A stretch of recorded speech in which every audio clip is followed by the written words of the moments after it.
Halo teman-teman, hindarilah judi dan semua bentuk judi termasuk judi online. Sebab judi hanya akan membawa sengsara dan derita.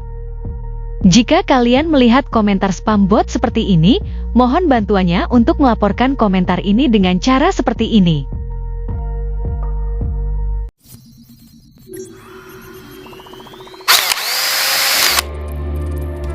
Assalamualaikum warahmatullahi wabarakatuh. Selamat datang kembali di Rio Hotspot Channel.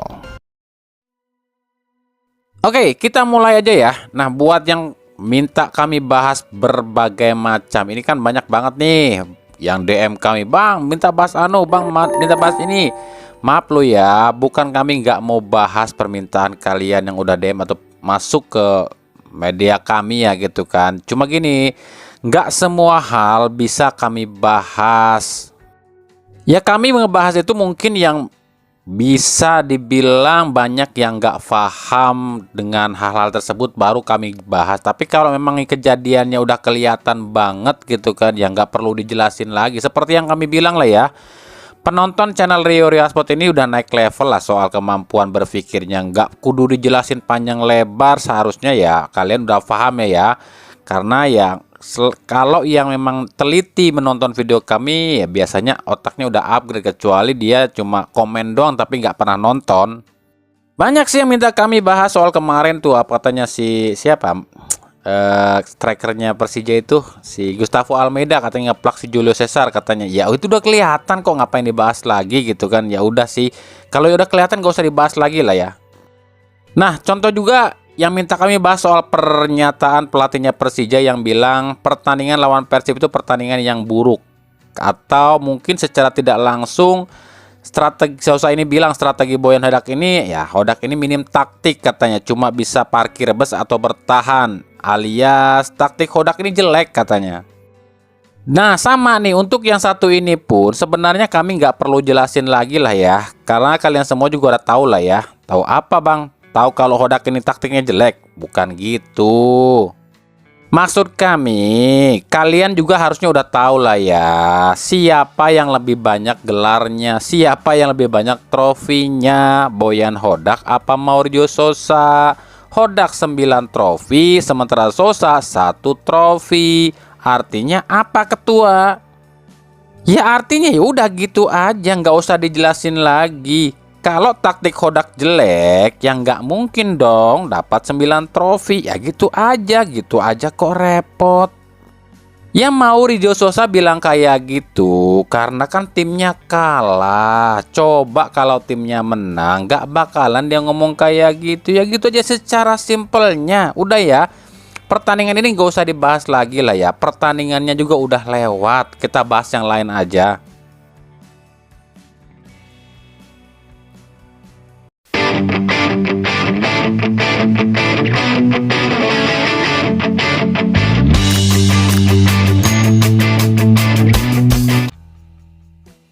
Kita lanjut ke pemain-pemain yang kemungkinan akan dilepas oleh klub-klub dari Super League di Januari ini. Baru kemungkinan loh ya, ini baru sebagiannya aja. Yang pertama itu Diego Mauricio dari Persebaya. Ini saat ini tuh dirumorkan atau diminati oleh klub asal India AS Bengal. Nah Persebaya kabarnya sih akan melepas Diego Mauricio ya secara permanen, meskipun kontraknya masih ada nih sampai Mei 2026 di Persebaya. Yang kedua Cornelius Stewart, ini penyerang asal Saint Vincent milik Semen Padang. Ini pun kabarnya pun akan dilepas ke Barito Putra dengan status pinjaman sampai akhir musim, tapi dengan opsi permanen. Yang ketiga Gustavo Franca dari Persija, ini kabarnya pun akan dipinjamkan ke PSS Sleman hingga akhir musim, tapi nggak tahu juga sih, belum mencapai kata sepakat sih. Yang keempat Federico Barba dan Adam Zibek dari Persib, ini kemungkinan besar out lo ya. Untuk klub mana yang dituju kami juga nggak tahu, tapi kemungkinan besar bukan dipinjamkan. Kalau untuk si Adam Zibek memang bukan dipinjamkan, tapi memang dilepas ya.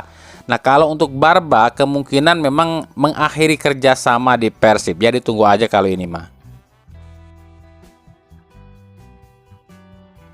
Yang kelima, ada seorang striker asal Indonesia yang kabarnya akan main di Liga Thailand. Ini banyak banget kemarin yang tanya, ya siapa bang?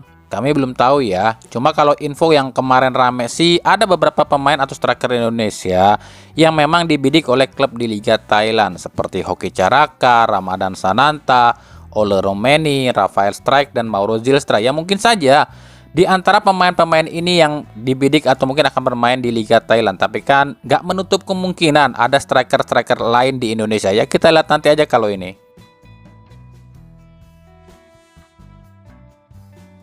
Yang keenam, Persik Kediri melepas Mukhtarov ya. Ini bek asal Uzbekistan 31 tahun. Yang musim ini sebenarnya tampil 14 kali di Persik Kediri. Dan belum tahu nih kemana Mukhtarov ini akan berlabuh selanjutnya. Lanjut kita ke pemain-pemain yang dirumorkan akan masuk. Yang pertama ada Dimas Derajat dari Malut United, kabarnya akan ke Persebaya. Nah, masa peminjaman Dimas Derajat dari Persib ke Malut ini kan akan berakhir atau mungkin udah berakhir ya di Januari ini. Dan dia kabarnya sih nggak mau balik nih ke Persib, makanya opsinya mungkin saja Dimas ini akan ke Persebaya. Nah, kenapa kok harus ke Persebaya? Kenapa nggak stay aja di Malut? Ya kalau masalah itu silakan tanya ke pihak Malutnya. Kenapa Dimas nggak mau stay atau mungkin nggak mau dipertahankan? Apa Dimasnya nggak mau? Nggak tahu juga. Tanya aja ke pihak Malut. Yang kedua masih dari Malut United. David Da Silva terpantau lagi jalani proses naturalisasi. Apakah nantinya DDS ini akan masuk ke timnas Indonesia? Kayaknya sih enggak ya. DDS itu cuma mau naturalisasi karena dia pengen jadi warga Indonesia aja. Karena pemain asing itu kalau udah jadi WNI banyak keuntungan. Contohnya pajak pun biasanya lebih kecil ketimbang dia bayar pajak waktu masih jadi pemain asing. Cuma artinya kalau DDS dan Siro ini tetap di Malut United dan jadi WNI, otomatis Malut United ketiban durian runtuh. Dapetin 2 pemain asing tapi statusnya lokal.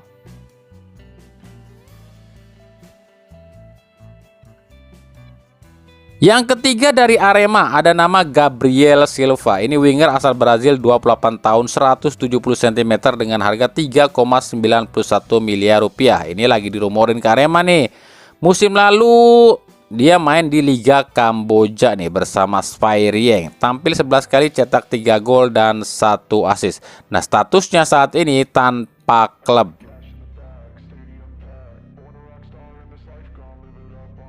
Yang keempat, Kouwadio Yan Kowakau. Agak susah namanya ya. Ini tuh striker asal Malawi, 188 cm, 26 tahun dengan harga 869 juta aja. Nah, kayaknya kabarnya akan ke Bali United.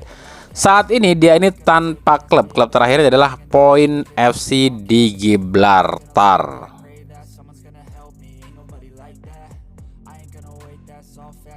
Yang kelima soal Maarten Pas. Ini pasti bakalan banyak yang hujat kami dan Persib nih. Sebab Maarten Pas yang sempat dirumorkan ke Persib justru terlihat ikut latihan lagi di Dallas FC. Pasti banyak nih bocil yang bilang 3 kata lucu, Maarten Pas ke Persib. Hahaha, gitu kan? Ya biarinlah orang-orang yang bilang kayak gitu. Sebab kami bilang inilah pentingnya ilmu pengetahuan. Ilmu itu harus lebih tinggi dibandingkan ego dan juga kebodohan. Kenapa kami bilang gini? Yang pertama, bursa transfer itu belum ditutup. Ditutupnya itu 16 Februari 2026. Jadi selama bursa transfer masih dibuka, segala sesuatu masih bisa terjadi. Yang kedua, andai pun Maarten Pas gagal ke Persib, apa ada yang salah? Kan gak ada yang salah juga. Sebab kan selama ini belum ada tuh pengumuman resmi apapun dari pihak Persib atau pernyataan resmi dari pihak Persib kalau Maarten Pas ke Persib. Yang ada memang waktu itu ada petinggi Persib yang bilang bisa saja kan yang dirumorkan si Anu tapi yang datang Maarten Pas. Itu kan cuma katanya gitu kan, atau mungkin seandainya. Siapa tahu yang digosipin Joy Pelopesi yang datang Maarten Pas. Kan kita nggak tahu. Jadi nggak ada yang aneh buat kami soal Maarten Pas ya. Tapi ya udahlah ya, biarkan saja orang-orang yang nggak paham sistem transfer sepak bola. Nah, kalau kami pribadi ditanya bagaimana statusnya saat ini, jawaban kami tetap kok ditunggu aja.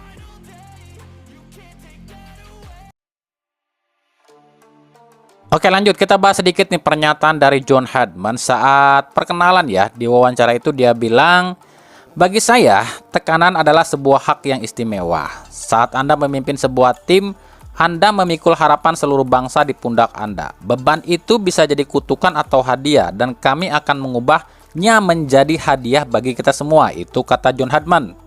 Terus dia bilang, kita akan mendengarkan para penggemar dan menggunakan energi mereka. Tekanan inilah yang akan membentuk kita dan mendorong kita untuk memastikan bahwa kita memberikan momen bersejarah bagi negara ini. Itu katanya ya.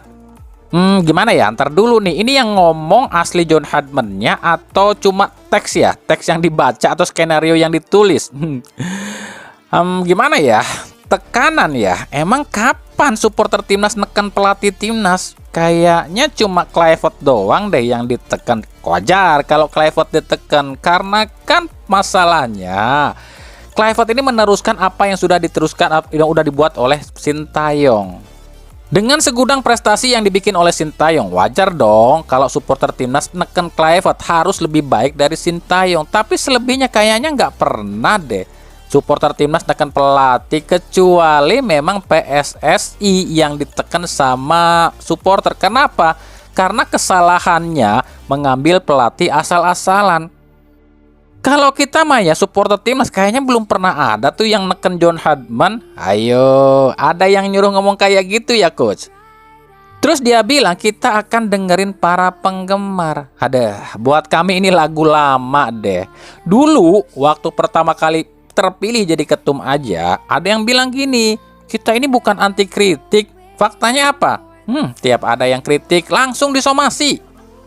Terus kalau dia bilang kita akan dengarkan omongan para supporter atau penggemar, apa kabar dengan jeritan dan teriakan para supporter yang minta Sintayong stay? Kenapa nggak pernah kalian dengarkan dan kalian lebih dengarkan omongan Toel CS? Jadi kalau Hadman bilang kita akan dengarkan penggemar, ya kami balik tanya sama PSSI, apakah PSSI pernah dengar ucapan dari para penggemar? Gimik aja lu pada. Gini loh, kami tuh bukan gak mau dukung timnas lagi, tapi kami udah terlanjur muak dengan orang-orang di PSSI. Giliran ada prestasi dikit, kalau bukan karena Pak Arik, kalau bukan karena Anu gak bakalan gini, kalau bukan karena Pak Erik kita gak bakalan bisa gini, kalau bukan ini, kalau bukan. Nah itu yang kami males. Tapi giliran timnasnya hancur dikit, lepas tangan, lempar tanggung jawab sama orang-orang lain, kan gitu yang paling ngejengkelin. Giliran timnas maju dikit, diwawancara, kalau Glenn minta saya mundur sekarang, saya mundur. Tapi giliran didesak mundur, alasannya kan tahun 2027 bisa tuh. Nah gimana tuh? Nggak konsisten. Federasi kalau diisi orang-orang yang isinya cuma bisa sikut-sikutan, apa bisa majuin sepak bola Indonesia, apa timnas Indonesia? Ibaratnya gini loh, sebuah mangkok nih udah pecah, dilem lagi gitu kan, cuma ganti sendok aja, kan tetap aja retak.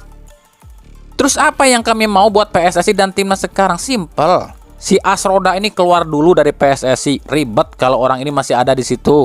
Jadi kalau orang ini masih ada di situ, ibaratnya apa? Ibarat sebuah mobil lagi mogok nih. Mogok, mesinnya rusak, mesinnya jebol. Tapi yang diganti malah bannya. Kan masih aja bobrok juga. Gitu aja sih buat simpelnya kalau buat kami.